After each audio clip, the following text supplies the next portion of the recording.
Nama saya salah satu Nikmal Mahfiroh dari kelas MPIC Manajemen Pendidikan Islam semester 5. Video ini untuk memenuhi tugas akhir semester mata kuliah Psikologi Komunikasi. Di sini saya akan menjelaskan mengenai komunikasi nonverbal. Yang pertama yaitu pengertian dari komunikasi nonverbal. Manusia dalam berkomunikasi menggunakan kode verbal dan nonverbal. Nonverbal disebut juga isyarat atau bahasa diam. Jadi, komunikasi nonverbal adalah semua isyarat yang bukan kata-kata. Melalui komunikasi verbal ini, kita dapat mengetahui suasana emosional dari seseorang. Pesan-pesan dan simbol-simbol pada komunikasi nonverbal lebih sulit ditafsirkan daripada komunikasi verbal karena komunikasi nonverbal lebih jujur dalam mengungkapkan apa yang ingin diungkapkan. Komunikasi nonverbal saat ini tidak hanya digunakan untuk memperkaya pesan verbal, tetapi terkadang digunakan untuk menyampaikan pesan. Kemudian, oleh karena itu, harus mempunyai pengetahuan serta keterampilan khusus untuk memahami pesan nonverbal.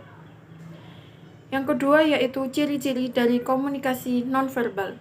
Ada 3 ciri dalam komunikasi nonverbal. Yang pertama yaitu disampaikan dengan menggunakan isyarat, gestur, gerak-gerik, sentuhan, penampilan fisik, ruang, waktu, dan lain-lain. Kemudian yang kedua merupakan komunikasi implisit yang terjadi dua arah ataupun satu arah. Dan yang ketiga yaitu kualitas dari komunikasi nonverbal tergantung dari persepsi orang lain. Kemudian yang ketiga yaitu fungsi dari komunikasi nonverbal. Ada 5 fungsi dalam komunikasi nonverbal.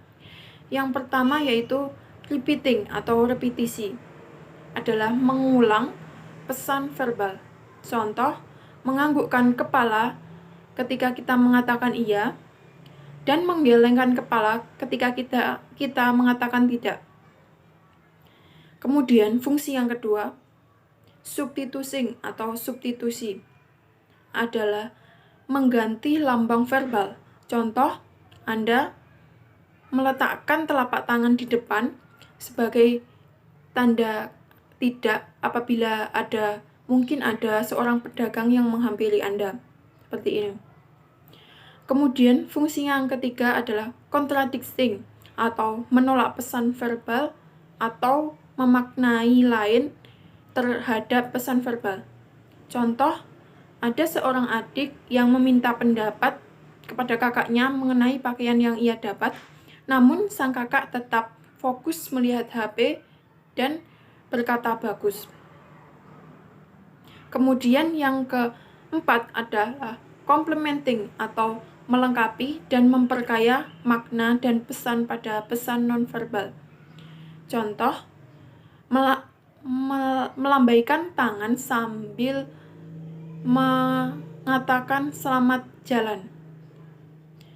Kemudian yang terakhir adalah fungsi accenting atau aksentusi, adalah menegaskan pesan verbal atau menggarisbawahinya. Contoh, seorang mahasiswa membereskan buku-bukunya saat jam mata kuliah telah habis dan dosen belum keluar dari kelas. Maka dosen akan sadar bahwa jam mata kuliah telah habis dan akhirnya keluar untuk mengakhiri perkuliahannya.